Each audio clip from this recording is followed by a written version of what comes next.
여러분의 계좌는 아직도 파란불이십니까? 저희가 빨갛게 바꿔드리겠습니다. 손실극복 프로젝트 나와 믿고 따라와. 네, 오늘 시장 참 뭐 이럽니까? 맞아요. 참 이제는 바닥 찍었나? 이제 올라가겠지. 약간 그래도 희망이라는 걸 좀 가져보고 있는데 다시 한번 양시장 하락을 하게 되면서 그냥 좀 가지 왜 이렇게 사람을 들들 볶는지 모르겠습니다. 갈 거면 그냥 좀 속 시원해 좀 가지. 네, 맞아요. 또 이렇게 주춤하는 건 반치가 아닌가 싶은데 특히나 2차 전지의 낙폭이 워낙에 크다 보니까 그러게요. 2차 전지 낙폭이 지수를 이끌었거든요. 요즘 시장 진짜 하루살이 시장이라고 하더라고요. 그러니까. 하루만 반짝 살아나는 시장. 특히나 2차 전지의 낙폭은 좀 타격이 컸을 것 같습니다. 네, 근데 이제 2차 전지 워낙 개미 분들께서 많이 사시니까 맞아요. 더 마음이 힘드셨을 것 같고 2차 전지 외에서는 또 흐름이 크게 나쁘진 않았어요. 그래가지고 체감상 2차 전지가 빠지면 더 힘든다. 약간 이런 느낌도 있죠. 여기에다가 테마주 순환매도 워낙에 빨리 돌고 있다 보니까 네. 정말 대응하기가 쉽지는 않을 텐데요. 이러지도 저러지도 못하고 계시다면 지금부터 저희 믿고 따라와 보시길 바라겠습니다. 그렇습니다.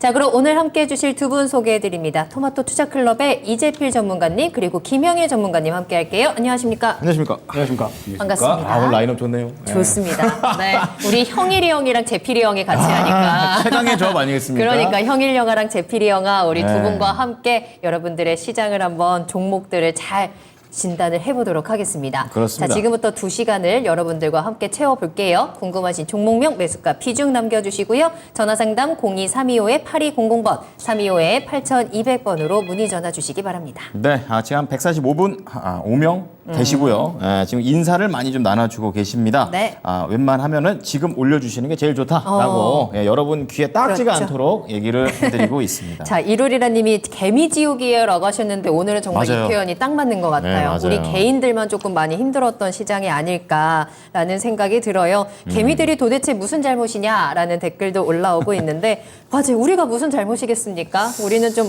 억울하게 정말 난이도 높은 시장을 견뎌내고 있는데요. 여러분들 잘못한 거 아무것도 없으니까 여러분들 저희한테 종목 보내주시면 그래도 탈출할 수 있는 방법들 우리 그 개미의 구멍에도 볕들날을 저희가 그럼요. 만들어 드리도록 쥐만 하겠습니다. 있겠습니까? 개미도 맞아요. 있겠죠. 그럼요. 자, 그러면 네. 여러분들에게는 우리 전문가들이 있습니다. 자, 우선은 사전 접수 종목 볼 텐데 네. 오늘은 이부진 사장님이 이끌고 계시는 호텔 신라 보도록 하겠습니다. 사셨던 가격은 77,700원입니다. 수익 오늘 가셨네요. 그러네요. 근데 많지는 않죠. 30%의 비중을 담고 계십니다. 5189님께서 지금 사신 종목이 되겠네요. 면세점이에요. 네. 예.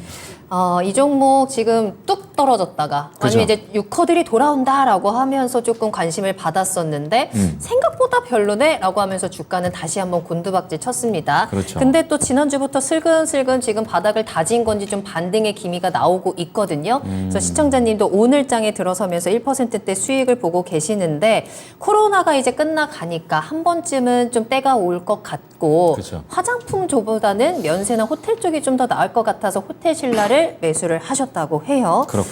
그런데 과연 목표가 85,000원 생각하고 계시는데요. 5, 6개월 정도 보유를 하면 목표가 달성할 수 있을지 이 상승의 모멘텀 한번 찾아보겠습니다. 네, 자 그럼 호텔 신라의 한 종목을 가지고 두 분의 의견을 들어보는 특별한 시간 시작합니다. 네. 자 우선 이재필 전문가께서는 호텔 신라 키워드를 주신다면요? 일단 중국 경기 회복이 관건이다. 이렇게 말씀드릴 수 있을 것 같습니다. 시진핑 주석이 힘 좀 내야 됩니다. 예. 그리고 김영일 전문가는요? 저는 중국 본격 부양책 가동 하나 이렇게 가겠습니다. 그렇습니다. 여기도 또 시진핑 주석이 또 어쨌든 껴있죠. 중국이 지금 관건이네요. 그렇습니다. 자 그럼 이재필 전문가부터 여쭤보도록 하겠습니다. 자 회복이 관건이다 이렇게 중국 쪽 얘기하셨는데 좀 자세히 들어볼게요.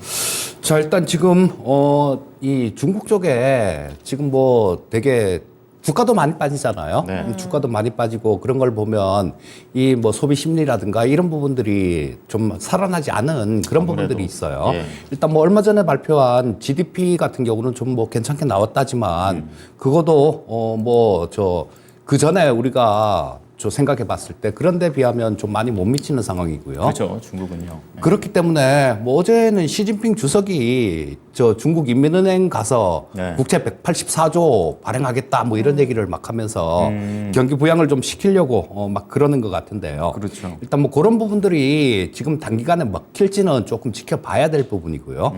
안 하는 것보다는 좀 낫겠죠. 그런 것 같아요. 안 하는 것보다는 좀 나을 거고. 자, 그리고 또 중국의 이 호텔 신라가 8월 달하고 이때 막 급등을 한 게 단체 여행객, 뭐 그거 중국 쪽에서 허용을 해주면서 맞아요. 이렇게 급등을 했는데요. 자, 이 부분은 전 세계 70개국을 다 풀어준 거죠. 우리나라만 풀어준 게 아니라. 우리만 풀어주면 그게 될 텐데. 그렇죠. 예. 그래서 뭐 뚜렷한 그런 효과는 나오지 않고 또 지금 중국인들 같은 경우도 지금 중국도 뭐 물건 만드는 수준이랄까 뭐 이런 것들이 좀 많이 이렇게 올라온 맞아요. 네. 그런 상황이기 때문에 뭐 지들 거를 주로 쓰는 것 같아요. 그리고 이 중국 관광객들도 오면 단체 관광객이 오면 뭐 면세점에다 이렇게 몰아넣고 네. 그냥 거기서 그냥 시간 이렇게 보내게 하면 사는데 네. 지금 개별로 이렇게 개별 관광이 많이 늘어서 그만큼 효과가 크지는 않은 것 같아요. 그러니까 유커들도 이제는 노는 방식이 조금은 달라졌다라는 그렇죠. 거죠. 예, 좀 뭐 소비하는 그런 방식도 좀 달라지고 네, 네, 네. 중국 쪽도 지금 그 면세점이라든가 이런 것들 중국에 지들 있는데도 잘 돼 있으니까 네. 그만큼 필요성도 많이 좀 떨어진 것 같아요. 상황이 많이 바뀌었네요. 예. 네. 그렇지만 뭐 지금 코로나 때문에 꽉꽉 막혀 있을 때 그럴 때보다는 좀 더 낫다라고 봐야 되겠죠, 지금이. 네. 네. 그리고 모멘텀이 좀 있다라면 이 우리 시청자님께서 화장품보다 나을 것 같아서 이걸 사셨다. 뭐 이렇게 말씀해 주시는데요. 일단 화장품 같은 경우는 뭐 광문제라든가 이런 것도 있으니까 네. 뭐 그런 모멘텀도 좀 작용하면서 움직인 것 같고요. 이 호텔 신라는 중국 소비 심리 회복이 가장 큰 관건이고 두 번째는 좀 기대해 볼 수 있는 그런 부분들도 있긴 있어요. 어떤 건가요? 어떤 거냐 하면 지금 주중 대사가 그런 얘기를 했습니다. 시진핑 주석 방한 뭐 이런 얘기를 했거든요. 근데 우리 시청자님이 한 5, 6개월 정도 기다리실 수 있다라고 말씀해 주셨는데요. 네. 이 부분이 거의 뭐 맞아 들어가요. 자, 우리 내년에 4월이면 선거 있잖아요. 그쵸, 우리나라 그쵸. 총선 있으니까 그렇죠, 그렇죠. 시진핑 주석이 온다라면 아마 선거 전에 올 거예요. 그렇죠. 네, 오면 우리나라 선거 전에 올 테니까 맞네요. 그 시진핑 주석이 온다라면 좀 어느 정도 이렇게 상승할 수 있는 그런 모멘텀이 있다라는 생각이고요. 네. 주가 자체는 지금 이 차트를 보시면 주봉인데요. 자, 지금 뭐 가격대 자체가 여기서 이때는 코로나 때죠. 코로나 때 지금 바닥 그 근처 정도의 주가는 지금 위치하고 있어요. 그렇기 때문에 이 주가 자체는 그렇게 부담스럽지 않은 뭐 그런 구간이다라고 볼 수 있을 것 같고요.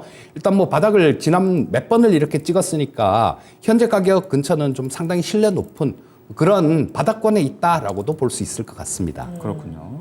자, 그러면은 이제 이재필 전문가께서는 중국 회복이 이제 되고는 있는데 예전처럼 막 물밀듯이 와서 다 쓸어가고 이런 건 아니다. 그러니까 약간 상황이 바뀌었다는 부분들을 좀 언급을 해주셨어요. 요새는 와서 면세점 아니고 편의점이랑 올리브영 간다고 하더라고요. 완전 다른데요. 완전히 그러면? 그렇군요. 자, 이제 달라진 이런 상황들을 우리도 좀 알아야 되는 거고요. 네. 자, 김영일 전문가께서는 중국의 본격적인 부양책이 가동되냐 물음표 남겨주셨어요. 좀 자세히 들어볼게요. 그러니까 저는 이 부분이 가장 중요하지 않을까 생각을 해요. 그러니까 이번에 이제 시진핑 주석이 이제 중앙인민은행 가가지고 부양책 펼치겠다라고 이제 이야기를 했고, 그러면서 국채 발행을 하는 이제 금액 자체가 상당히 이제 큰 규모죠. 약 200조 가까이 되니까. 네. 근데 어찌됐든 저는 이 부분이 이제 시진핑 주석이 내실을 좀 더 다지는 쪽에 집중을 하려고 하는구나라고 생각을 해요. 저희가 좀 오늘 오전에 이야기를 했었지만, 그렇죠. 이제 시진핑 주석이 이번에 방미할 수도 있다라는 이런 이제 이야기가 나오고 있거든요. 네. 그러면 또 굉장히 오랜만에 이제 방미를 하게 되면서 이제 또 바이든 대통령과 함께 이제 회담을 나누게 되는 건데, 결국에는 이러한 부분들이 지금은 이제 미국한테 이제 워낙에 좀 때려맞고 있다 보니까 네. 이제 이러한 부분들을 또 어느 정도 좀 이제 더 이상 그만 때리고 우리 좀 이제 중국 당분간 내실 다지자, 약간 이러한 쪽으로 가는 것 같거든요. 그렇군요. 그래서 그렇다라고 하면, 그리고 이번에 부양책까지 나왔다라고 하면, 그러면 결국에는 시진핑 주석의 목표치는 이번에 이제 올해 경제 성장 목표치를 5% 정도로 이제 올렸으니까 내년에도 이제 이 정도까지는 어느 정도 성과를 보이려고 하는 것 같아요. 그래서 내실을 다지면서 경제 성장을 계속해서 이제 끌어올리려고 하는 현재 상황이다라고 보여집니다. 그렇다라고 했을 때 결국에는 이제 또 관광객들이 계속해서 이제 이 왔다 갔다 하면서 또 돈도 많이 써야 되잖아요. 네. 그래서 이러한 부분들에 대한 이제 정책적인 부분도 기대를 할 수 있지 않을까라고 생각을 하고 있고, 이제 다가오는 광군제가 있는데 이번에 광군제도 아마 뭐 여러 가지 소비 쿠폰이라든지 이런 것들도 이제 뿌릴 수 있지 않을까.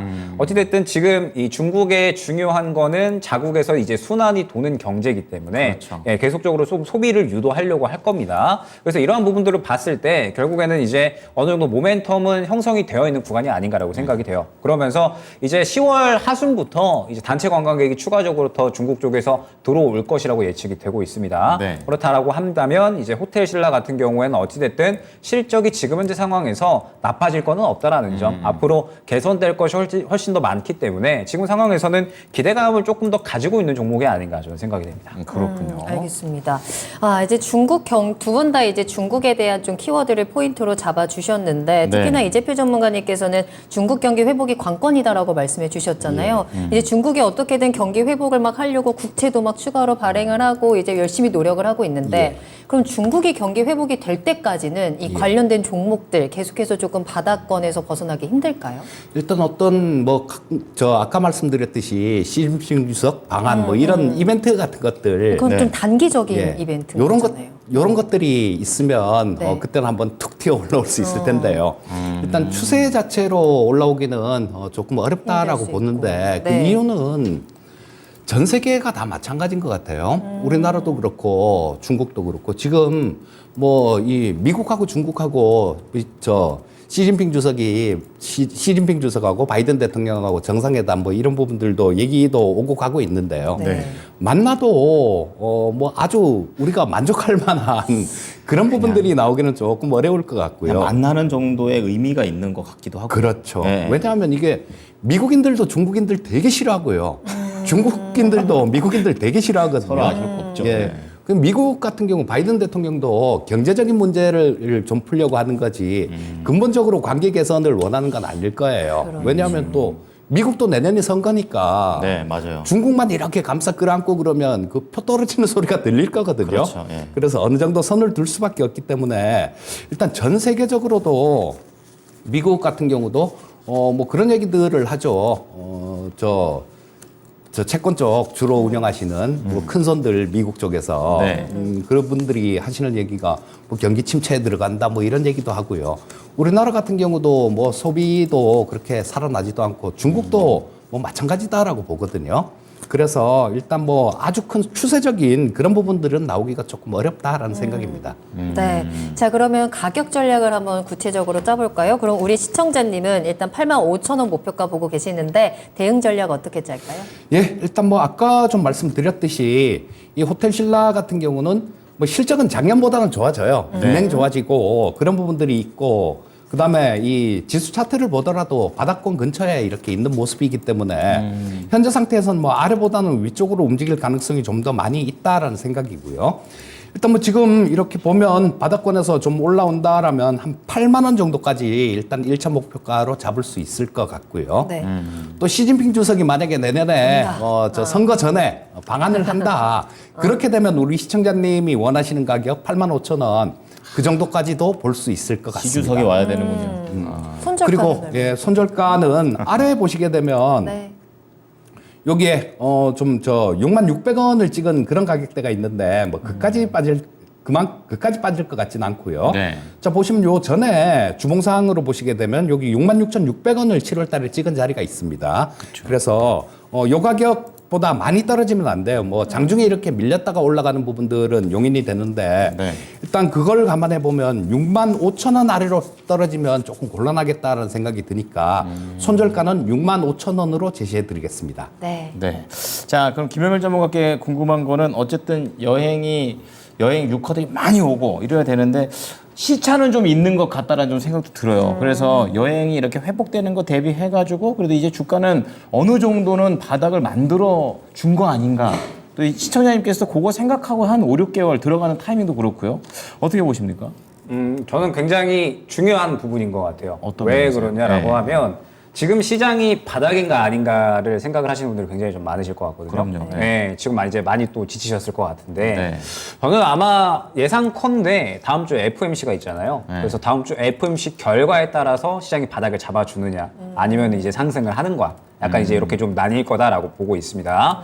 그러면 지금 현재 상황에서 이제 사실 호텔신라뿐만 아니라 뭐 다른 종목들도 마찬가지예요. 많이 빠졌죠. 시장이 워낙에 많이 빠졌기 때문에 지금 화장품이나 여행 쪽도 어느 정도 회복되는 것 대비해서 올라갈 만 했지만 시장에서 그렇게 관심을 받지 못했습니다. 워낙에 시장이 많이 빠져가지고. 그럼 지금 현재 상황은 이제 어떠한 상황이냐? 어느 정도 바닥을 잡아주려고 하고 있는 상황이죠. 지금 현재 상황에서 많이 떨어졌고 바닥을 잡아주려고 하고 있는데 여기에서 이제 중요한 부분은 결국에는 어느 정도 회복에 대한 기대감을 가져갈 수 있지 않을까 이제 생각이 된다라는 거죠. 왜 그러냐라고 하면 일단 지금 현재 호텔신라가 많이 떨어진 구간은 분명한 것 같습니다. 많이 떨어졌고 최근에 어느 정도 바닥을 확보해 주려고 하고 있죠. 그러면서 현재 바닥을 확보해 주면서 앞으로 좋아질 것들에 대한 이야기들이 많이 나오고 있는 상황이기 때문에 호텔신라 같은 경우에는 저 같은 경우에도 이제 조금 더 반등 쪽에 무게를 맞추는 게 좋지 않을까라고 생각이 되거든요. 그렇기 때문에 일단은 1차 목표가는 저는 78,000원으로 설정을 했어요. 8만 원에 지금 현재 굉장히 또 두터운 매물대가 있기 때문에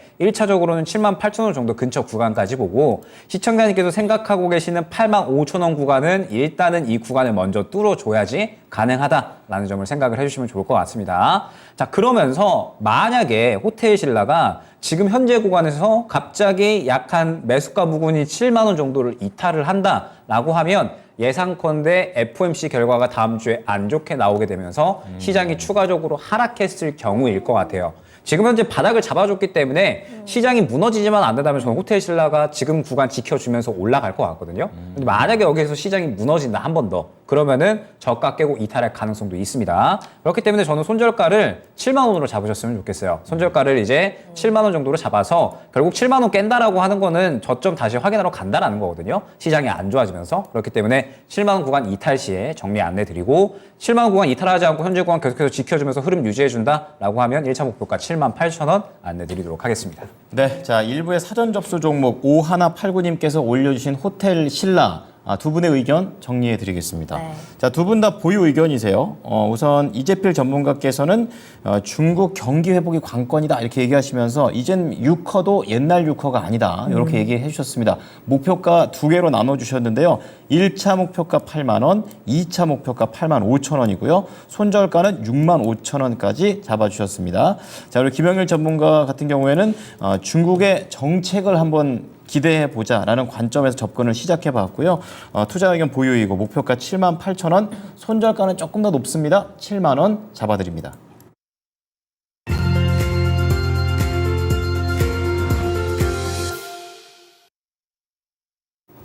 네, 나만 믿고 따라와 스피드 종목 진단 출발하겠습니다. 저희가 실시간으로 여러분들의 종목 진단 이어가고 있으니까요. 궁금하신 종목명, 매수가 비중 요 세 가지를 토마토 증권통 유튜브 채팅창에 남겨주시면 되겠습니다.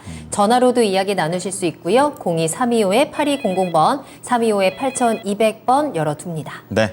자, 계속해서 이제 200분이 넘었고 계속 종목들도 올려주시고 주식에 대한 자기 히스토리도 좀 얘기해 주시면서 조금씩은 채팅창이 왔다 갔다 좀 활성화되고 있습니다. 손대면 마이너스라는 윤기숙님, 어디가 끝일까요? 라고 하셨는데 저희와 함께 좀 마이너스의 끝을 만드셨으면 좋겠어요. 네. 종목 남겨주시고, 네. 덕자님께서도 아마 이런 분들도 많을 것 같아요. 저는 손 놓고 아무것도 안 하고 있어요. 라고 하셨는데 정말 뭘 어떻게 해야 될지 아무것도 모르겠죠. 어쩌면 이게 현명한 방법일 수도 있지만 그렇죠. 또 때를 놓치면 안 되기 때문에 여러분들의 종목 진단, 좋은 때를 찾을 수 있도록 꼭 상담 신청 남겨주시길 바라겠습니다. 네, 지금 02-325-8200번으로 연락이 많이 오고 있습니다. 네. 중요한 건 이제 연락이 됐어요. 그 다음에 갑자기 딴 데 가지 마시고 좀 기다리세요. 그러다가 갑자기 사라져버리면 저희가 다시 콜백을 해드릴 때 이 좋은 기회를 놓치게 돼버린다라는 부분 좀 생각해 보시면서 네. 많은 참여 부탁드립니다.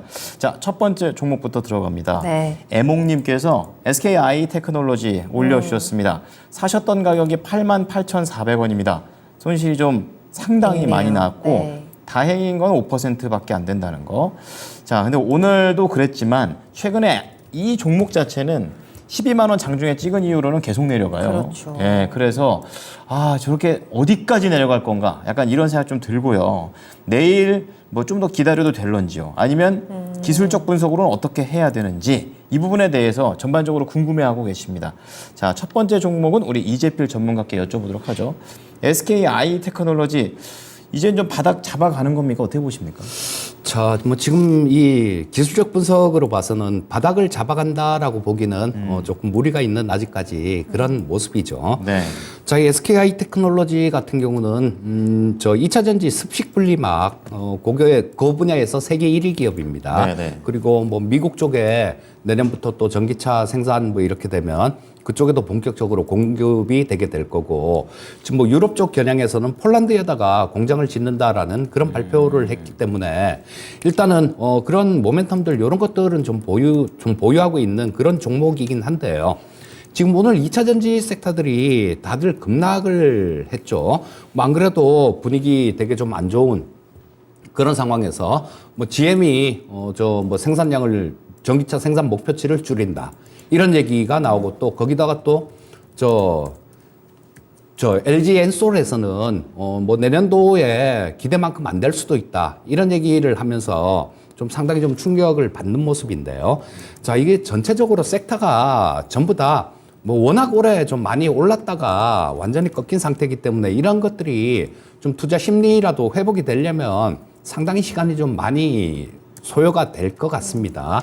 그렇기 때문에 뭐 지금 당장은 이렇게 뭐 강한 슈팅, 반등 이걸 기대하기는 조금 어렵고요. 네. 일단 뭐 기술적 분석을에 대해서 좀 말씀을 드린다라면 일단 뭐 지금 여기 하락하고 있는 22평선 빨간 선입니다. 이 선은 반드시 좀 지켜줘야 되는 그런 선인데요.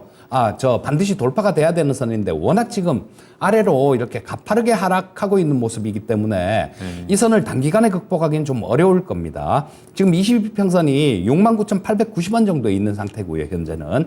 근데 이게 어제는 77,700원 정도 있었으니까 뭐 하루에 한 800원 정도? 그 정도 이렇게 22평선에 내려온다는 얘기죠. 내일 되면 좀 더 내려올 거고 모레 되면 또 좀 더 내려올 겁니다. 그래서 일단 반등의 목표치는 단기적인 반등 목표치는 이 22평선 정도까지로 보시면 될 것 같고요.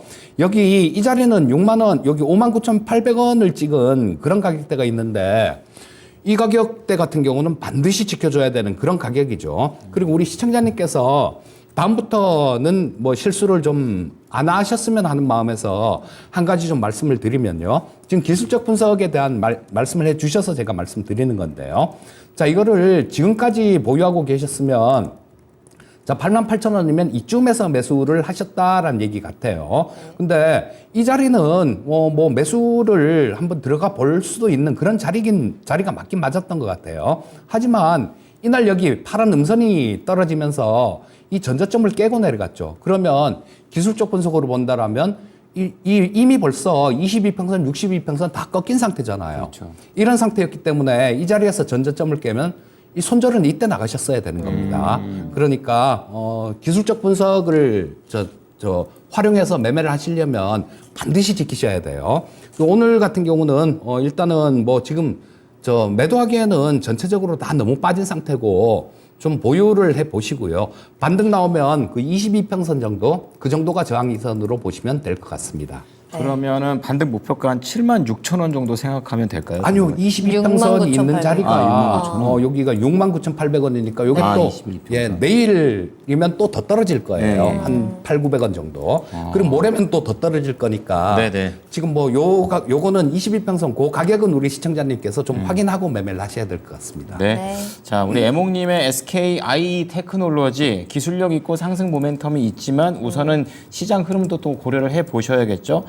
단기 반등이 나올 수 있다라는 관점입니다. 20일 이평선 기준으로 목표가 69,000원 드릴 테니까 잘 나오시기 바랍니다. 네, 다음 종목은요. 가보자고님의 삼성전기 들어가겠습니다. 네. 매수가는 14만 5천 원이고요. 비중 13% 담으셨어요. 고견 부탁드립니다. 라면서 남겨주셨는데 지금 매수가 근처에서 주가는 계속 움직이고 있는 것 같습니다. 뭐 길게 주봉으로 뽑아보더라도 좀 횡보를 하면서 13만 원에서 15만 원 사이에서 지금 주가가 크게 움직이지는 않고 있는데 지루하네요. 맞아요. 그럼 시청자님이 여기서 좀 수익을 내기 위해서는 어떤 전략이 필요한지 궁금합니다.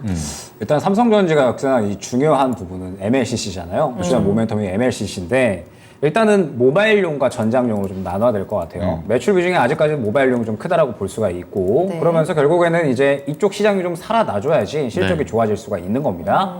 근데 이 삼성전기가 올라오려면 결국에 이제 그 어떤 것보다 실적이 좋아진다라는 이야기들이 나와줘야 되는데 최근에 그래도 주가 흐름이 괜찮았던 건 전체적으로 이제 뭐 최근 반도체도 그렇고 IT 업황이 그래도 이제 좀 좋아질 수 있을 것이다라는 기대감이 어느 정도 작용을 한 것 같아요. 네. 그런데 삼성전기 지금 현재 상황을 보게 되면 일단 삼성전기가 이 어느 정도 우리나라에만 매출이 발생을 하는 게 아니라 이제 중국 쪽에도 상당히 매출 비중이 좀 높은 상황이고 뭐 미국이나 일본에도 발생을 합니다. 근데 최근에 이제 중국 쪽의 매출 비중을 조금 이제 살펴보게 되면 중국 쪽의 매출 비중이 상당히 이제 높아요. 삼성전기가. 그런데 지금 현재 중국이 생각보다 수요 회복이 빠르게 올라오고 있지 않다라는 거죠. 그래서 하반기에 기대했던 만큼의 실적 회복이 이루어지지 않을 수 있다. 이러한 이제 이야기들이 현재 나오고 있는 상태고 비단 뭐 중국뿐만 아니라 미국도 마찬가지고요. 전체적으로 좀 비중이 매출 비중이 조금씩 이제 좀 가라앉고 있는 그런 상황이다라고 보시면 될 것 같아요. 그래서 기대했던 것보다는 실적 회복이 원활하게 되지는 않을 수 있다. 이러한 이야기들이 좀 나오고 있는 상태고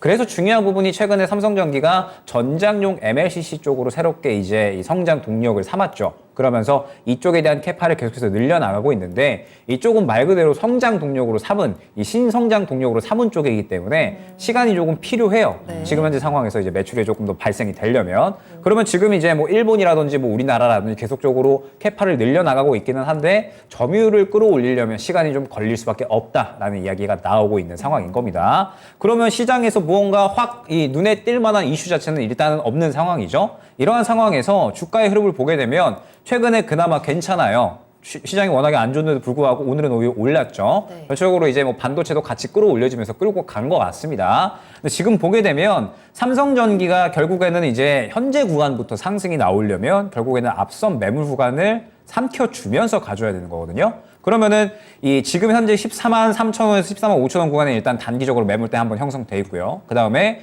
추가적으로 15만 대부터 계속적으로 매물대가 형성이 되어 있는 모습을 확인을 할 수가 있습니다. 이 말뜻은 무엇이냐? 결국에는 현재 구간으로부터 삼성전기가 더 올라오려면 무언가 눈에 띄게끔 실적이 좋아지는 모습이 보여줘야지 시장에서 관심받고 매물대를 삼켜주면서 올라간다라는 뜻이 되는 거예요. 그런데 지금은 그렇게 눈에 띄는 이야기가 없다 보니까 과연 지금 현재 구간을 힘있게 뚫어줄 수 있을까? 약간 이러한 생각을 조금 하게 되는 거죠. 그렇기 때문에 저는 현재 구간에서 정리를 조금 생각을 하셨으면 좋겠어요. 정리를 생각을 하시는데 일단은 당분간은 조금 흐름 보셨으면 좋겠습니다. 어찌됐든 최근에 또 약간의 수급은 들어와 줬으니까 현재 14만 3천 원에서 14만 5천 원 구간을 뚫어줘야지 추가적으로 상승이 나올 수가 있다라는 점. 만약에 그렇지 않다라고 하면 현재 구간에서 그대로 또 다시 한번 떨어질 수 있으니까 현재 구간을 못 뚫어주면 나는 그냥 정리하고 다음 주에 제가 생각하기에 말씀드렸듯이 FOMC 결과 이후에 잡을 종목이 좀 저는 생길 것 같거든요. 차라리 그쪽으로 접근을 해보는 게 좋지 않을까 생각이 됩니다.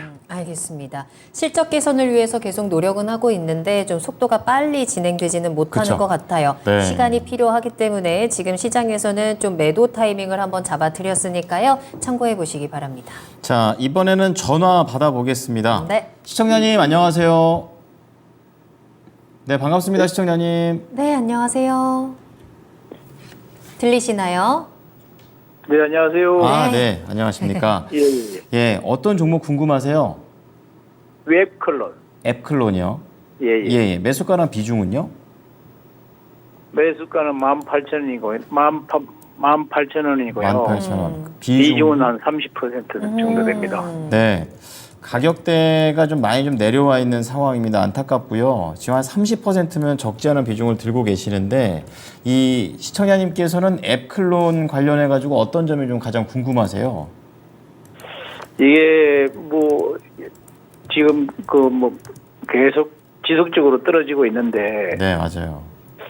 이 뭐 얼마 선에서 이게 다시 이거 좀 매수를 좀 해야 될 건지 아니면은 여기서 손절을 해야 될 건지 제가 좀 궁금해서 좀 전화를 드립니다. 예. 보니까 앱클론이 제일 잘 갔을 때가 한 8월쯤이 보이는데 그때 거의 2만 원 갔다가 그 이후로는 계속해서 좀 계단식으로 좀 내려오는 것 같습니다. 언제에 이게 매도를 해야 될지 알아보겠습니다. 자, 오늘 앱클론과 관련해서 이재필 전문가 연결해 드릴게요. 네, 시청자님 안녕하십니까? 네, 안녕하세요. 예, 반갑습니다. 예, 예. 예, 이 에클론을 매수하신 뭐 특별한 이유랄까 뭐 그런 게 좀 있으실까요? 항암, 항생체, 예. 일상 실험하고 이제 뭐 이상도 있고, 예. 결과가 뭐 좋게 나올 것 같아서, 그래가지고 매수를 좀 해봤습니다. 이 에클론을 제가 아는 지인도 상장됐을 때 처음에 그때 사서 굉장히 고생을 한 그런 종목인데요. 지금 이게 2017년도에 상장이 됐었는데 2017년도 9월 달에 상장이 됐네요. 근데 그때 상장될 때 당시에도 뭐 기대감이 좀 있었던 그런 종목이에요. 그리고 뭐 2018년도부터는 뭐 수익성이 되게 좀 가시화될 거다. 그런 얘기들이 되게 무성하게 있었거든요. 근데 아직까지도 그런 부분들이 안 보입니다. 제약바이오 쪽에서 이런 경우가 굉장히 많아요. 그래서 일단 뭐 제약바이오 쪽, 요런 쪽을 좀 이렇게 매매를 하실 때는 뭐 실적이 찍혀 나온다라면 이 뭐 다른 종목들이나 뭐 다른 섹터들 좀 이런 것처럼 실적이 좀 찍혀 나오는 종목들이면 알 수가 있는 종목들이면 좀 이렇게 기다리시는 게 좋은데요. 이 제약바이오 같은 경우는 너무 깜깜합니다. 뭐 이게 성공하는지 실패를 하는지 그런 부분들도 우리 뭐 밖에서는 알 수 없는 부분이고요. 자, 에클론도 마찬가지로, 뭐 지금 CRTA라는 항암제죠. 뭐 요런 부분들을 개발한다라는 그런 얘기도 있고, 여러 가지 얘기도 있는데, 지금 주가는 그렇게 움직이질 않고 있어요. 자, 그리고 우리 시청자님, 지금 뭐 손절도 뭐 계산 감안하고 계신 것 같은데, 지금은 손절치기에는 늦었다라는 생각입니다. 자, 매수하신 가격이 18,000원이었으면, 지금도 다음에 똑같은 실수하지 마시라고 제가 하나 말씀을 드리는데요. 여기 제가 차트에 이렇게 파란 선을 이렇게 그려놨었죠. 파란 선을 그려놨는데 시청자님 매수하신 가격이 18,000원대면 이쯤 어디였던 것 같아요. 근데 그 전 저점, 이 가격은 지켜줘야 되는 가격인데 지금 이 가격을 깨고 내려가는데도 그냥 지금까지 보유를 하고 계셨다라는 거는 조금 너무 그냥 좀 대련히 이렇게 생각하고 계셨던 것 같아요. 자, 다음부터는 손절을 하시려면 이런 가격대 그냥 칼같이 끊으셔야 됩니다. 지금 같은 경우는 일단 현재는 보유를 하셔야 된다라는 생각인데, 자, 왜냐하면 좀 내년 정도까지 그냥 좀 보유를 하셔야 된다라는 생각입니다. 왜냐하면 내년쯤 되면 이 제약바이오 전체적으로도 좀 좋은 일들이 있을 수도 있을 것 같아요. 뭐냐면 지금 이 전기차 섹터들, 신재생에너지 이런 쪽들한테는 안 좋은 얘기인데요. 지금 트럼프가 지지율이 굉장히 많이 올라가고 있어요. 그래서 바이든 대통령이 또 실수도 자꾸 하죠. 이번에 이스라엘 가서도 또 실수를 했고, 그래서 내년 대선판이 지금 벌써부터 시장에 영향을 주는 것 같습니다. 그래서 2차 전지 쪽이 더 힘을 못 쓰고 있는 건지도 모르겠어요. 만약에 트럼프가 되게 되면 지금 트럼프가 하는 얘기가, 그쪽 캠프에서 하는 얘기가 전기차 이런 쪽에 트럼프가 했던 정책 다 뒤집을 거다, 이런 얘기를 하고 있습니다. 그리고 그 법률로 제정된 거 이런 것들은 뒤집지 못하겠죠. 하지만 행정명령으로 돼 있는 부분들, 이런 부분들은 얼마든지 취소시킬 수가 있고, 또 트럼프가 안 된다고 하더라도 내년 선거 전까지는 항상 이런 얘기들이 따라 붙을 거예요. 근데 트럼프가 부상하게 되면 가장 좋은 거는 이 제약바이오 섹터입니다. 그래서 그런 데 대한 기대는 걸 수 있으니까 현재 상태에서는 일단 보유 의견을 좀 말씀드리겠습니다. 네. 근데 그러면 하나만 좀 여쭤볼게요. 예, 물론 말씀하시죠. 이게 이제 저 회사에서 이제 회의를 해서 이제 결론이 나겠지만, 저는 이제 이게 다시 유상증자를 들어가지 않나 하는 그런 생각이 좀 걱정이 돼요.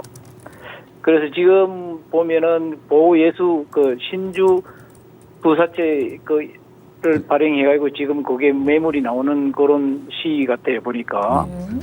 그래서 저는 이제 나중에 보면은 지금 계속 적자가 나더라고요, 회사가. 그래서 나중에 다시 유상증자를 들어가지 않나 이런 걱정이 좀 되는데, 그거는 알 수가 없겠지만, 그런 부분에서 저는 이제 이걸 손절을 해야 될 건지, 아니면은 지금 들고 가야 될 건지, 아니면 다시 추가 매수를 좀 더 해야 될 건지, 이게 상당히 좀 궁금합니다, 제가. 네. 추가 매수는 안 된다라고 말씀드리겠고요. 왜냐하면 벌써 30%나 보유하고 계시기 때문에 여기서 추가 매수 들어가서 잘못되면 큰일 나는 거죠. 그야말로 정말로. 그리고 유상증자 같은 경우는 가능성이 있다라는 생각입니다. 왜냐하면 뭐 연구개발비들 이런 들어갈 돈은 많죠. 근데 요즘 이 금리가 워낙 오르다 보니까 뭐 어디서 돈을 자금을 이렇게 구할 때가 그렇게 마땅치가 않아요. 그렇기 때문에 일단 뭐 이 제약바이오 쪽이나 부채 비율 높은 기업들 이런 쪽은 그럴 가능성도 있다라는 생각이고, 이런 부분들에 대해서 제가 보유 의견을 말씀드리는 이유는 내년에 아까 말씀드렸던 내년에 뭐 트럼프 관련해서 뭐 이렇게 확 부각이 되게 되면 그때는 전체적으로 한번 움직일 수가 있기 때문에 뭐 그런 말씀을 드린 건데요.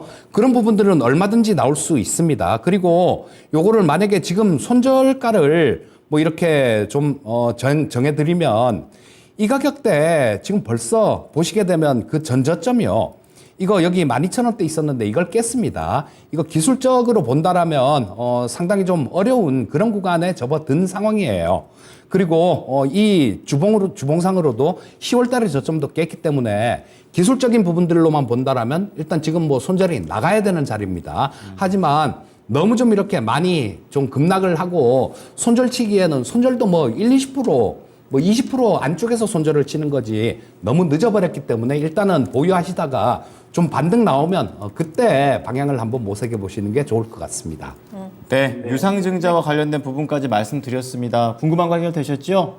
네네, 아이고, 감사합니다. 네, 앱클론 잘 대응하십시오. 예, 감사합니다. 네, 감사합니다. 네. 자, 저희 오늘 두 분과 함께 계속해서 종목에 대한 이야기 나누고 있고요. 채팅창에도 많이 남겨주시고 오늘 전화 상담도 많이 들어오고 있습니다. 네. 여러분들 빠르게 여러분들 궁금하신 내용들 남겨주시면 좋을 것 같고요. 가지고 있는 종목 다 손절하고 싶어요 라는 댓글도 올라오는데 아이고. 손절도 잘해야 됩니다. 그렇습니다. 혼자 하지 마시고 네. 저희한테 진단 받으시고 좋은 때 손절을 해보시면 좋을 것 같네요. 네. 자, 다음 종목 그럼 바로 이어가겠습니다. 이번에는 이민재님의 종목이고요. 셀바스 AI 살펴볼게요. 17,500원에 7% 가지고 계십니다. 다행히도 높은 가격에 사지는 않으셨어요. 셀바스 AI도 정말 많이 내려와 있는 상황인데 최근에 매수를 하신 것 같고요. 이제 시청자님께서는 추가 매수를 고민하고 계시는데 김행인 전문가님의 의견 어떠신가요? 제가 어제 그 저희 회원분들한테 가장 많이 질문받았던 게 추가 매수해도 되냐, 아니면 지금 신규 매수해도 되냐, 반도체 2차전지 사야 되는 거 아니냐, 이런 식의 그쵸. 이야기를 정말 많이 들었거든요. 바닥이라고 생각이 네. 드니까. 그런데 이제 어제 그런 이야기를 들었을 때 지금은 그랬어요. 바닥이 아니라 기술적 반등이 일시적으로 나오고 있는 거고 다음 주 FOMC까지는 지나가 봐야지 아는 거다라고 말씀드렸었어요. 그러면서 추가 매수를 그 어떤 때보다 신중하게 해야 되는 타이밍이다라고 말씀드렸습니다. 왜 네. 그게 중요하냐면 지금은 추가 매수를 잘 해야 되는 타이밍이다라는 거죠. 이게 추가 매수를 아무 종목이나 하게 되면 결국에는 비중대로 높아지면서 기회비용도 동시에 또 날려버리는 그러한 이 전략이 될 수가 있거든요. 그래서 추가 매수를 하는 타이밍은 지금 바닥 잡은 종목도 굉장히 많죠. 많이 떨어졌고 뭐 실적 대비해서 많이 싸진 종목들도 굉장히 많습니다. 그런데 이러한 종목들이라고 해가지고 지금 이 종목들이 무작정 올라간다라는 게 아니라는 거죠. 왜? 지금 현재 시장은 아직까지 호재가 없고 악재가 조금 더 우위에 있는 상황이거든요. 좋은 이야기 나와줘야지 결국은 올라갈 수 있는 거고 그나마 좋은 이야기 기대할 수 있는 게 다음 주 FOMC예요. FOMC에서 파월 의장이 그나마 동결하면서 그래도 좀 지금 상황에서 금리 인상 더 이상 하는 건 조금 힘들 것 같다 뭐 이런 식으로 이야기를 해주면 그게 좋은 이야기로 작용을 할 수가 있겠죠. 그렇기 때문에 지금 상황은 무작정 추가 매수를 하는 게 아니라 FOMC 결과도 보고 그러면서 지금 내가 갖고 있는 종목군들이 시장에서 주목을 받을 수 있을 것인가도 생각을 해야 돼요. 왜? 지금 현재 시장은 모든 종목이 다 가는 게 아니라 가는 종목만 가고 있기 때문에. 그래서 지금 셀바스 AI 같은 경우도 마찬가지입니다. AI 관련주들이 올해 굉장히 돌풍을 보였었는데 지금 현재 상황은 결론적으로 사실 AI 종목들은 실적 대비해서 많이 상승이 나온 게 사실이에요. 셀바스 AI 같은 경우에도 사실 실적이 뭐 적자 나왔다가 뭐 그다음 흑자 나왔다가 그나마 AI 쪽에서는 그래도 괜찮은 종목이죠. 그러면서 셀바스 AI가 최근에 이제 셀바스 헬스케어가 계속적으로 이제 의료용 AI 쪽에 이 발을 넓혀가고 있고, 그러면서 셀바스 AI도 국내 이제 음성인식 솔루션 관련해서 완전히 권위자죠. 그러면서 헬스케어 쪽으로도 사업을 넓히고 있습니다. 그러다 보니까 같이 주목을 받으면서 이제 올라가고 있는 건데, 지금 현재 상황은 결국에 셀바스 AI 필두로서 AI 종목들은 시장에서 주목을 받아야 된다라는 거죠. 성장성이든 모멘텀이든 좋습니다. 시장에서 주목을 받아줘야지 AI 종목군들은 어느 정도 약간의 재료를 가지고 상승하는 분위기를 터면서 일제히 올라갈 수가 있는 거거든요. 그럼 지금은 어떠한 상황이냐? 지금 최근에 수급이 들어왔었지만 한 차례 차익 실현 나오고 계속적으로 추세가 하락하고 있는 구간이죠. 그러다가 최근에 바닥을 잡아주려고 시도를 하고 있는 거지 지금 고개를 틀어준 건 아니다라는 거죠. 수급이 아직까지 들어오고 있지 않잖아요. 시장에 관심이 없다라는 겁니다. 그럼 지금 현재 상황에서 어느 타이밍을 기다려야 되는 것이냐? 결국에는 제가 항상 강조드리지만 수급이 들어오는 타이밍이 시장에서 관심을 받는 타이밍이다라는 부분을 항상 강조드리고 있어요. 그러면 지금은 바닥 잡는 걸 조금 더 확인하셨다가 수급 들어오는 타이밍에 맞추어서 그 수급을 판별을 하고 수급이 크게 들어왔다? 그러면은 지금 현재 1차 매물대가 2만 원입니다. 2만 원 다음에 지금 또 2만 3천 원 구간에 있고 2만 5천 원 구간까지 있어요. 그러면은 굉장히 수급이 크게 들어왔다? 그러면은 수익 극대화를 노릴 수가 있는 거겠지만, 만약에 수급이 들어오지 않은 상태에서 단순히 기술적 반등만 나온다라고 하면 2만 원 근처 구간까지밖에 노릴 수가 없는 거거든요. 그렇기 때문에 지금은 추가 매수 타이밍은 아니다라고 말씀을 드리고 싶고, AI 섹터들이 전체적으로 어찌됐든 약간의 테마성으로 움직이기 때문에 시장에서 주목받을 만한 순간이 와줘야지 대응이 가능하다라는 점을 안내 드리고 싶습니다. 지금은 일단은 바닥 구간이 15,000원 구간이 형성이 되어 있어요. 그래서 15,000원 구간 이탈하지 않는지 요거 먼저 보셔야 되고, 그러면서 일단 1차 목표가 말씀드렸듯이 2만 원 근처 구간입니다. 2만 원까지 생각하지 마시고 2만 원이 매물대 구간이기 때문에 그보다 조금 더 낮게 보셔야 돼요. 그러면서 2만 원 구간까지는 반등을 노려볼 수 있을 것 같습니다. 그런데 지금 현재 구간에서 마찬가지 수급이 들어오지 않고 그냥 단순히 수급이 제한된 상태에서 기술적인 반등만 나온다. 그러면은 2만 원 위로 매물대가 워낙에 두터운 종목이기 때문에 바로 뚫어주기 어려울 겁니다. 그렇기 때문에 수급이 들어오지 않고서 반등이 나온다라고 하면 적당한 구간에서 정리해 주시는 거 추천드리고, 만약에 수급이 강하게 들어온다, 그러면 그때는 제문해 주시면 좋을 것 같습니다. 그러면 추가 매수냐 아니면 조금 더 보느냐 뭐 이런 식으로 잡아드릴 수 있을 것 같아요.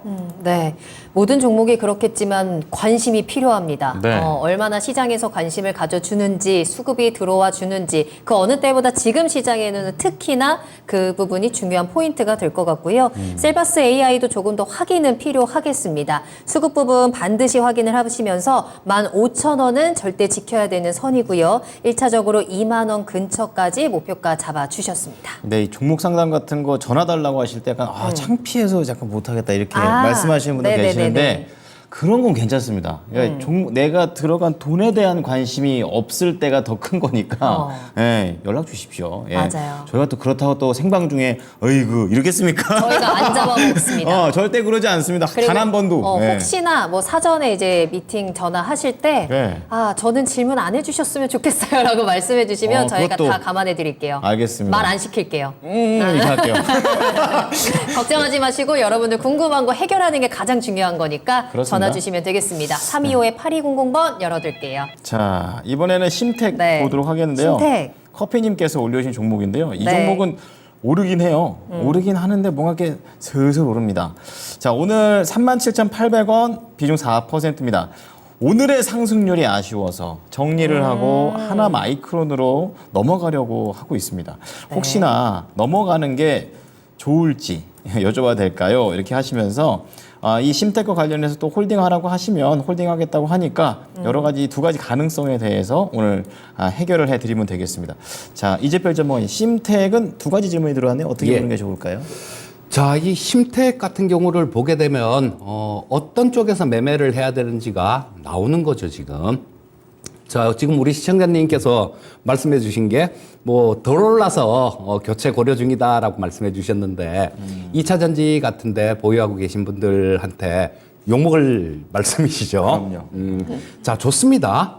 이 심택 같은 경우도 업황이 그냥 바닥을 지나고 있는 그런 과정이기 때문에 이런 쪽에서 업황이 턴어라운드 하는데 이런 쪽에서 매매를 해야 된다는 걸 이 심택 차트가 주가 움직임이 보여주는 거예요. 자, 우리 시청자님 궁금하신 게 심택 말고 하나마이크론이 좀 더 좋아 보인다라는 그런 뜻으로도 들립니다. 저도 우리 시청자님 의견에 동의합니다. 자, 이 심택 같은 경우도 좋습니다. 근데 지금 시장에서 가장 지금 관심을 받고 있는 부분들이 HBM 관련주들 이런 것들이 가장 관심을 받고 있죠. 그래서 한미반도체 같은 경우는 올해만 하더라도 몇 배 올랐지 않습니까? 이런 것들은 그 HBM 장비들 뭐 이런 것들을 만들면서 좀 더 먼저 움직였던 거고요. 그거보다 다음에 움직일 게 뭔가 이 부분을 곰곰이 한번 살펴볼 필요가 있습니다. 자, 그 다음에는 어차피 이게 HBM이라는 게 D램을 이렇게 위로 쌓아서 만드는 거니까요. 패키징이 굉장히 중요하게 될 겁니다. 그리고 지금 이 패키징을 우리나라에서 다 못해서 TSMC로 일부 이렇게 보내서 하기 때문에 수익성이 아주 그렇게 크진 않아요, 지금. 하지만 이런 부분들이 뭐 SK하이닉스도 그렇고 점차 우리나라에서 하게 될 겁니다. 그렇게 되면 좀 더 있다가 이제 좀 부각될 부분들은 그 패키징 업체, 오사트 업체라 그러죠. 요런 쪽이 부각이 될 가능성이 굉장히 높아요. 하나마이크론 같은 경우는 삼성전자하고 SK하이닉스 다 거래를 하고 있고, 반도체 검사하고 패키징 같은 거, 이런 거를 다 하는 풀턴키 오사트 업체다, 이렇게 얘기를 하는데요. 다 합니다. 그래서 이런 종목들이 부각될 가능성이 굉장히 높아요. 자, 우리 시청자님, 갈아타갈까요? 라고 말씀해 주셨는데 저도 그 의견은 찬성 의견 말씀드리겠고요. 하나마이크론 같은 경우는 실적에 비해서 주가도 그렇게 비싸지 않습니다. 작년에 1,000억 정도 벌었고 올해도 마찬가지 작년만큼은 아니더라도 1,000억에 근접하는 숫자는 나올 것 같아요. 내년은 훨씬 좋아질 것 같고요. 그렇다면 지금 시가총액 1조 4천억 정도는 그렇게 비싼 주가는 아니니까 갈아타서 좀 중장기로 들고 가는 전략을 말씀드리겠습니다. 네. 자, 심택이 조금씩 살아나고 있고 HBM 모멘텀까지 보유하고 있는 좋은 종목이다. 이렇게 좀 말씀을 해주셨었고요. 네. 두 가지 질문에 대한 답을 좀 해드렸으니까 투자하실 때 참고하시기 바랍니다. 네, 이 질문 들려도 되는지 모르겠네요. 수익 내서 집 바꾸자님이 아니 누나 심택은 올라가는데 왜 대덕이랑 코리아 서킷은 떨어지는지 궁금해요라고 하셔서 누나한테 물어보시면 저는 모르고 제필이 형아한테 제가 잠깐 토스를 해볼까 하는데 왜 같은 기판 회사인데 얘네는 떨어지냐 간단하게만 좀 짚어주실 수 있어요? 일단은 이 수급 자체가 지금 이 심택 쪽에 좀 많이 몰리는 그런 모습이고요. 그다음 대덕전자하고 코리아 서키트보다 심택이 원래 좀 움직일 때 보면 굉장히 좀 탄력 있게 움직이는 경향이 있습니다. 여기서도 보시게 되면 쭉 올라왔다가 지금 심택은 움직이는 모습 보시게 되면 차트 이 추세가 지금 우상향하면서 살아있잖아요. 네. 그렇죠. 살아있는 상태고 한 가지만 보면 대덕전자 같은 경우는 보시게 되면 지금 완전히 완전 무너진 반대. 상태잖아요. 네. 그러니까 이런 부분들이 좀 저도 매매를 하면 이 기술적 분석을 해가면서 매매를 하거든요. 제가 사도 지금 이 대덕전자보다는 심택을 살 것 같아요. 그래서 수급이 이런 쪽으로 그쪽으로 되는 쪽으로 몰리기 때문에 그런 현상이 나오는 것 같고요. 네. 크게 보면 아까 말씀드렸듯이 대덕전자 같은 것도 고민하지 마시고 하나마이크론 같은 걸로 갈아타시는 게 좋을 것 같습니다. 알겠습니다. 속 시원하게 해결 도와드렸습니다. 같이 참고하시길 바랄게요. 자, 다음 상담 하나 더 보겠습니다. 장금단님의 종목이고요. 라온테크 진단합니다. 네. 매수가는 1,300원이고요. 비중 6% 가지고 계세요. 역시나 라온테크에 대해서도 추가 매수 가능한가요? 라고 남겨주셨는데 왜 그런지 알 것 같죠. 그쵸. 계속 내려오다가 또 어제 워낙에 급하게 좀 반등이 크게 나왔고 네. 오늘까지도 빨간불 이어갑니다. 바닥의 시그널일까? 추가 매수 어떻게 보십니까? 네, 일단은 라운테크 같은 경우에 이제 이 로봇 쪽이에요. 그런데 반도체 쪽에 이 굉장히 밀접한 연관이 있다라고 보시면 됩니다. 이제 반도체를 제조하는 데 있어서 이제 웨이퍼를 이송하는 이 반도체 로봇이나 혹은 이제 뭐 자동화 시스템 이런 것들을 다룬다라고 보시면 될 것 같은데 이제 주요 매출처가 우리가 알고 있는 기업들이에요. 이제 뭐 테스나 뭐 원익 IPS, 뭐 주성 엔지니어링 이러한 기업들입니다. 그런데 워낙에 반도체 업황이 최근에 안 좋았잖아요. 안 좋았다 보니까 라온테크가 이제 2차 벤더 기업들에게 어느 정도 이제 발주를 받고 그러면서 이 실적을 발생시켰는데 당연히 라운테크도 안 좋을 수밖에 없었겠죠. 그래서 최근에 실적 자체가 그렇게 훌륭하지는 않았습니다. 그런 상황에서 라운테크를 이제 추가 매수를 문의를 주셨잖아요. 네. 그러면 결국에는 라운테크 또한 이제 올라올 수 있을 만한 무언가 매력도 뭐 혹은 실적 성장도 이러한 것들에 대한 이야기가 나와줘야 될 것 같은데 지금 라운테크는 그러한 이야기가 없는 상황이고 시장에서 관심도가 많이 떨어져 있는 상황입니다. 대금 자체가 지금 많이 죽어 있어요. 오늘 10억이 채 안 들어왔죠. 그렇기 때문에 라운테크 같은 경우에는 이제 이 종목도 마찬가지인 것 같아요. 어제 반등 나왔다 보니까 추가 매수를 해볼까? 이렇게 이제 생각을 하실 수가 있을 것 같습니다. 그런데 지금 보게 되면 마찬가지로 어제 시장이 반등이 나왔기 때문에 저는 반등이 나왔다라고 보여져요. 뭐 수급이 그렇게 크게 들어오지 않고 기술적인 바닥 잡아주는 반등 정도만 나왔다라고 생각을 합니다. 그러면 라운테크가 결국에 추가 매수를 하려면 지금 시청자님께서 단가가 1,300원이시니까 어느 정도 이제 이 10,000원 이상으로는 올라갈 수 있을 만한 힘을 좀 보유를 해줘야 된다라고 저는 생각을 하는데 지금 라운테크는 바닥을 확보를 하려고는 하고 있지만 올라갈 만한 힘 자체는 그렇게 보이지가 않아요. 그러면서 지금 매물 구간을 확인을 하게 되면 굉장히 윗 구간에 엄청나게 매물 구간이 지금 쌓여 있는 상황입니다. 지금 보게 되면 약 한 9,000원 구간, 그 다음에 9,300원, 9,600원, 그리고 10,000원, 11,000원 이렇게 해가지고 굉장히 매물대가 두터운 상황이기 때문에 저는 이 종목 같은 경우에는 추가 매수에 대한 매력도는 지금은 그렇게 없다라고 생각을 해요. 오히려 이 종목 같은 경우에는 일단 반등 목표가를 9,000원 초중반대 정도로 설정을 해주시면 좋을 것 같습니다. 그래서 이 종목은 추가 매수보다는 올라왔을 때 정리하는 쪽으로 저는 생각을 해주시면 좋을 것 같고요. 정리를 하신 다음에 오히려 매력도가 더 큰 종목으로 교체하시는 게 수익적으로는 저는 더 좋을 것 같다 말씀드릴 수 있을 것 같습니다. 네, 라운테크는 반등 시 매도입니다. 목표가 9,000원 초반으로 잡아드렸습니다. 네, 빠르게 하나 더 보겠습니다. 이럴 수가. 네. 자, 전화 받아보겠습니다. 시청자님 네. 안녕하십니까? 안녕하세요. 예, 안녕하세요. 네, 안녕하십니까? 네, 어떤 종목이 궁금하십니까? 롯데관광개발이요. 예, 매수가랑 비중 알려주세요. 17,500원에 50%요. 아, 17,000원대 사셨군요. 이게 최근에 예. 8월쯤 사셨습니까? 예, 이번에 뭐 관광객 많이 온다고 해서 그러니까. 네. 네. 알겠습니다. 뭐 저기도 넥스도 뭐 24,000원까지 뭐 우리 그 저기 여기 나온다고 해서 샀거든요. 비중은요? 예? 비중은 비중 얼마나 얼마나 남으셨어요? 50%요. 아이고. 좋네요. 자, 그럼 롯데 관광개발 관련해서 또 유커 얘기가 또 안 나올 수가 없을 것 같은데 이재필 전문가 연결해 드릴 테니까 잘 대응해 예. 보시기 바랍니다. 예. 예, 시청자님 안녕하십니까? 예, 안녕하세요. 예, 반갑습니다. 자, 이 롯데관광개발을 좀 너무 고점에서 쫓아가면서 매수를 하셨습니다. 이게 쫓아가면서 매수했을 때는 매수하신 가격에서 10%면 10% 이렇게 반드시 손절가를 설정을 해 놓고 들어가셔야 되는데 비중도 너무 많이 실은 데다가 지금 조금 답답한 뭐 그런 상황이신 것 같아요. 예, 자, 맞습니다. 하지만 예, 지금 현재 상태는 뭐 손을 이렇게 대야 될 그런 자리는 아닙니다. 자, 보시면 지금 현재 이 전저점, 뭐 이 전저점 근처까지 다 내려온 상태이기 때문에 일단 뭐 지금 쫓아가면서 정리를 하거나 그 부분은 안 되는 그 최악의 매매가 되는 거고요. 현재 상태에서는 반등을 조금 기다려 보셔야 되는데 아까 뭐 서두에 그 호텔 신라 관련해 갖고 말씀을 드리면서 뭐 시진핑 주석 방한 뭐 이런 얘기들 좀 말씀을 드렸는데요. 이게 만약에 시진핑 주석이 오게 된다라면 내년 4월 이전이 될 가능성이 되게 많습니다. 그래서 지금은 이 우리 시청자님 매수하신 가격에 뭐 그까지 좀 이렇게 회복을 하려면 아주 강한 슈팅이 나와줘야 돼요.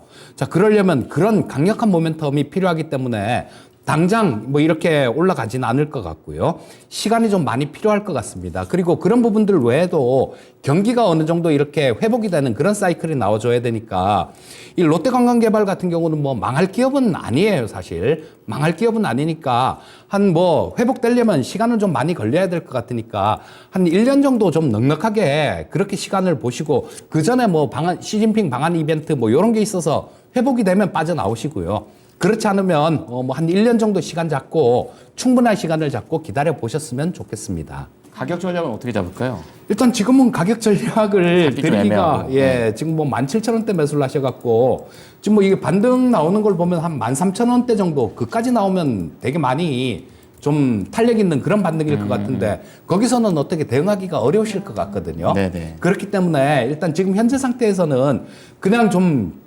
지켜보시다가 한 13,000원 정도 근처가 가게 되면 그때 다시 한번 문의를 주시면 또 그때 상담을 해드리는 게 좋을 것 같네요. 네, 시청자님 조금 긴 호흡으로 필요할 것 같고요. 13,000원 도달했을 때 다시 한번 말씀해 주시면 여기에서 또 진행을 좀 도와드리도록 하겠습니다. 그러면 예. 재매수도 괜찮습니까? 추가 매수요? 추가 매수? 예예예. 50%인데요. 지금 비중이 꽤 많으신데. 시청자님 그거 안 네. 됩니다. 그거 추가 매수하는 거는 잘못하면 정말로 더 큰 나락에 빠질 수도 있으니까 일단 뭐 지금 현재 보유하고 계신 거 그거만 들고 가시고 추가 매수는 절대 하지 마시기 바라겠습니다. 네, 지금도 많으시니까 가지고 계신 걸로 승부를 좀 보셔야 될 것 같습니다. 예, 예, 알겠습니다. 네, 네. 감사합니다.